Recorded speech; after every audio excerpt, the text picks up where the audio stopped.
straight to the car, okay? Just look, just keep on going. Keep on. Okay, all right. All right. Come on, man. Just follow back behind us.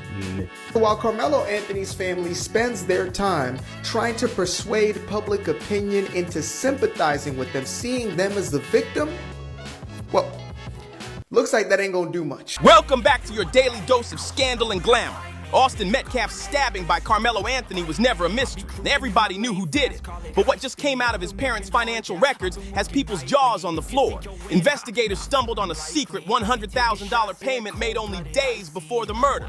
And nobody knew where it came from. This wasn't sitting out in the open either. The cash was buried deep inside Anton's mother's business accounts, hidden like somebody wanted it erased from sight.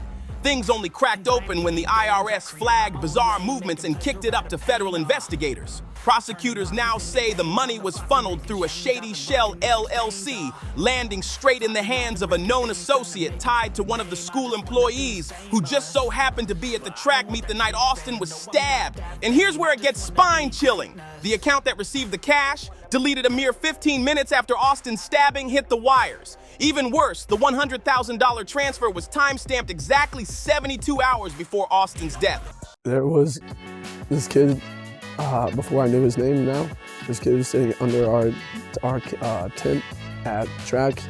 We asked him to move. He started getting aggressive and talking reckless. And my brother stepped in and said, "You need to move." And he's like, "Make me move." Austin grabbed his backpack. The kid, I tried to whip around as fast as I could, but I didn't see the stab. Like a ticking clock counting down to the attack. Law enforcement has now officially slapped Karmelo's parents with conspiracy and financial facilitation charges tied to the murder case. The indictment doesn't outright say what the money was used for, but the implication is screaming loud. This wasn't some random meltdown from a kid losing control.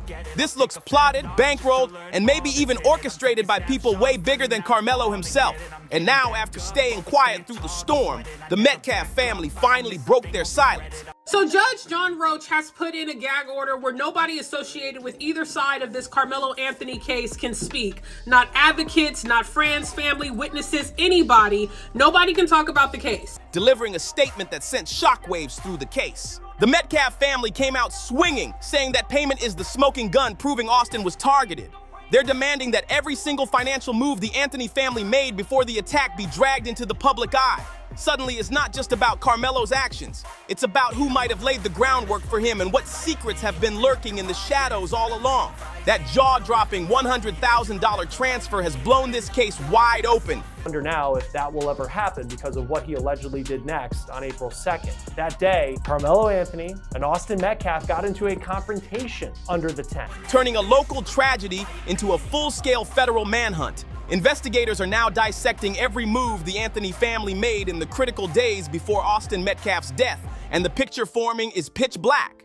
Subpoenas are already pulling in phone logs, cell tower data, hours of surveillance footage, and what's surfacing is darker and dirtier than anyone dared to imagine. Court filings reveal that just 4 days before the stabbing, Karmelo's parents met with two shadowy figures inside a private office building. And here's the kicker. That building was leased under a shell company controlled by Karmelo's own father. According to witnesses, Metcalf told Anthony to leave the team's tent, and at that point, Anthony allegedly reached into his backpack and said something along the lines of "make me." Here's what Austin's twin brother told WFAA-TV. A company that hadn't conducted a single piece of business in over a year until that exact week. Sources now whisper that the $100,000 payment was fired off right after that hush-hush meeting. And if that doesn't make you suspicious, wait till you hear what investigators uncovered next. Karmelo's mother wasn't sitting idle the night before the stabbing. I asked the grand jury to return a first-degree murder indictment against Karmelo Anthony, which they did. A Texas district attorney taking to social media to announce Karmelo Anthony is formally facing charges that could lock him up for life. She was blowing up encrypted lines with a string of secret calls and hidden messages right as the cash was being moved. The recipients haven't been named yet, but the timing is way too suspicious to brush off. Now the FBI and state prosecutors are circling, digging to prove whether this cash wasn't just shady, but actual premeditated facilitation. And here's the dangerous part. If prosecutors nail down intent, both parents could see their charges kicked up to first-degree murder conspiracy. Fair trial, you don't necessarily want the jury or the possible jurors to be influenced by outside conversation, news, media outlets, articles, you name it. That's life behind bars, no parole, no deals, no escape. That's why the Metcalf family, backed by activists, keep hammering the same burning question: how did this money trail stay buried for so long? Now the pressure is crushing local officials, and the public is demanding answers, especially about why Karmelo's parents have been stone silent if they've really got nothing to hide. The paper trail is screaming out loud, but in the courtroom, it's ice-cold silence. Still, the tension inside is thick enough to choke on. When prosecutors rolled out the timeline of that mysterious $100,000 payment, the entire gallery gasped. Then jaws hit the floor when they revealed the account was tied directly to Karmelo Anthony's father. And it gets worse. That money wasn't just taken out in one clean sweep. No! Forensic accountants testified it was drained in multiple pieces over a 36-hour stretch, with one massive withdrawal hitting at the exact moment the plan was allegedly unfolding. And it's not just the shady timing that's raising alarms. The money trail itself is downright dirty. Records reveal that cash got funneled into an unregistered digital wallet using a notorious crypto mixing service, the exact kind used by criminals to wipe their fingerprints clean. Prosecutors say this slick move was how the Anthony family kept the $100,000 buried until federal subpoenas ripped the lid off their digital tracks. But here's the dagger, and that same crypto wallet was later logged into from an IP address just blocks away from the stadium where the track meet and Austin's stabbing went down. The Anthony family's legal team scrambled to explain it away, rushing out a public statement claiming the transfer was nothing but a private family business deal, and dismissing the state's case as flimsy and purely circumstantial. Problem is, investigators aren't buying it for a second. One FBI insider flat out said, nobody casually runs six figures through a crypto mixer unless they've got something to hide. And now the cracks are widening as stadium worker just stepped up with a chilling new account. They claim they spotted Karmelo's father pacing nervously outside the venue during the track meet, clutching his phone like his life depended on it. Back then, no one thought twice, but now, that detail looks like a smoking gun under the spotlight of everything else. Then came the gut punch moment in court. The lights dimmed, the projector flickered on, and boom! Surveillance footage from a gas station near the stadium lit up the screen, time-stamped the night before the murder. The video shows none other than Karmelo Anthony's mother walking in, right beside an unidentified man prosecutors now allege is a well-known fixer, a middleman notorious for cleaning large amounts of dirty cash. The gas station footage didn't just show a casual run-in, it showed a handoff. Karmelo's mother slid a white envelope straight into the fixer's hands, and minutes later, that same man was caught outside on surveillance, hunched over a burner phone. The envelope's contents can't be seen, but phone records reveal that just 4 hours before Austin Metcalf was killed, Karmelo himself was in direct contact with that exact burner number.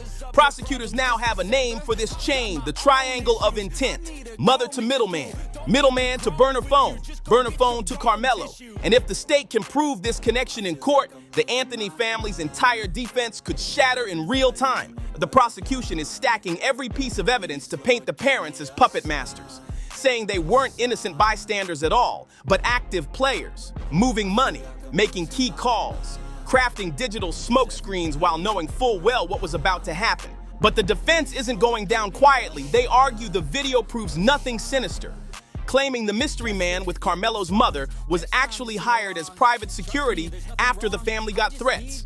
During cross-examination, the defense attorney snapped back, shouting, "This is a grieving family being dragged through digital mud." Still, the public isn't buying it. Online, the evidence is spreading like wildfire. Screenshots of the gas station footage lined up beside flowcharts of the $100,000 money trail are going viral. One brutal tweet summed it all up. This was never random. By the afternoon session, the Metcalf family quietly slipped out of court, their faces heavy with emotion. What was once painted as a simple case of teenage rage is now unraveling into something darker, something chillingly deliberate. The air in the courtroom was razor sharp. No eye contact, no movement, just pure tension hanging over everyone. Then the prosecution dropped another bombshell that froze the room. Investigators had seized Karmelo's father's phone just days earlier, and buried inside was a string of encrypted messages sent only 36 hours before Austin Metcalf's death. Forensic experts stood and read them aloud. One message said, "Funds cleared." Another read, "Isolate, no trail." And then the chilling closer, Everything happens quickly. These weren't the words of a parent crushed with grief. They sounded like cold military-style instructions, logistics being executed under pressure. The silence in that courtroom was suffocating. Even the judge leaned forward as timestamps revealed those texts landed dangerously close to the very moment Austin was murdered. And it didn't end there. The FBI's Digital Crime Unit testified that the $100,000 didn't just vanish. It was instantly routed into the hands of a person whose identity is still sealed by a protective order. From there, the money was split and scattered into two shadowy, untraceable accounts. And the whispers circling the courthouse, they're saying that this mystery figure wasn't just sitting behind a screen, they were physically near the scene that night, lurking in the parking lot outside the track meet. By this stage, prosecutors had stopped treating this case as a sloppy parental cover-up. Their theory had shifted into something far darker, a calculated operation designed to control the narrative and contain the fallout. And then came the twist nobody expected, and prosecutors floated the idea that Karmelo himself may have been manipulated into committing the stabbing, with his parents already set up to bankroll the aftermath legally and financially. Outside the courthouse, the tension boiled over. The crowd split down the middle, half chanting support for the Anthonys, the other half rallying fiercely behind the Metcalfs, as the case spiraled into a battle not just of justice, but of loyalty and survival. What started out looking like a tragic case of teen rage has now twisted into a sinister web of burner phones, hidden money trails, and cryptic digital breadcrumbs. And the whispers getting louder aren't about teenage violence anymore, they're about murder for hire. Inside the courtroom, the real shock wasn't just the evidence, it was the Anthony parents' faces. No tears, no breakdowns, no panic, just stone cold calm, like two people who had rehearsed this moment again and again. That eerie composure cracked the gallery wide open with suspicion. Then came the gut punch. Federal agents confirmed a shell company had been quietly registered under Karmelo's mother's name just months before the stabbing. The air in the courtroom tightened like a noose. Prosecutors dropped the bomb straight. This so-called business pushed exactly $100,000 into a dormant account, posing as a nonprofit on the very night Austin Metcalf was murdered. And if that wasn't enough, insiders revealed that same account was pinging from near the stadium during the track meet. The truth is brutal. This company was nothing but a hollow front. No staff, no services, no history, no public footprint. Just one move, one payout, one transfer, and one life stolen. The timeline is bone-chilling. 2 days before the murders, payment cleared. 1 day before, the cash pulled. 3 hours after Karmelo's arrest, the account shut down completely, like it was never meant to exist in the first place. A pattern this precise is nearly impossible for the defense to spin away. And now the media's spotlight has shifted full force, not on Karmelo the teen, but on the parents who might have built the entire stage for this tragedy. This case isn't about a teenage athlete's reckless act anymore. It's about power, corruption, and the dirty secrets hiding inside the Anthony household. What started as a story of a high school fight gone too far has morphed into a narrative dripping with hidden money, moral collapse, and a system that may have quietly enabled violence instead of stopping it. In the front row, the Metcalf family sat shattered, forced to watch their son's memory twisted into a bargaining chip in a courtroom game they never imagined would spiral this far. And behind them, the nation held its breath, realizing this was no longer about sports glory or family reputation. This was about justice for a boy stabbed in a tent, and the terrifying lengths some people might go to bury the truth forever. The tension inside was suffocating. Every shuffle, every cough, every stare felt like the walls were closing in. And then, for their final blow, prosecutors pulled out the trump card. A voicemail recovered from Karmelo's father's encrypted app, time-stamped just 4 hours before Austin Metcalf's death. The audio rolled across the courtroom. His voice wasn't panicked, it wasn't grief-stricken, it was calm, deliberate, like a man giving orders. Everything is prepared. Simply use common sense. You are aware of the stakes. The room froze. The clerk played it once, then again. No objections, no frantic denials. Just the haunting sound of a father speaking. Not like a parent desperate to shield his son, but like a co-conspirator locking in a deal. Then came the final image. The courtroom lights dimmed and a massive screen lit up with a chilling timeline. Every call, every text, every dollar, all mapped out and tied to that night at the track meet. And at the dead center of it all, Karmelo, circled and surrounded by glowing dots labeled mom, dad, and wire transfer. For the next 45 minutes, Karmelo barely twitched. He didn't look up. He didn't flinch. It was like he had mentally checked out, while his lawyers leaned in close, whispering frantically, maybe replaying in their minds every promise, every plan, every word said that night. Outside the courtroom, the media storm shifted in real time. This wasn't being covered as some tragic school incident anymore. The headlines exploded with a darker truth, multi-layered conspiracy. What had once been brushed off as a teenage act of rage had now mutated into the story of a planned killing, carried out with chilling precision. The Metcalf family slipped out early, their faces carved in quiet exhaustion, forced to relive their son's death as evidence of corruption unfolded in front of the world. And for the public, the picture was crystal clear. The Anthony family weren't just accused, they were cornered.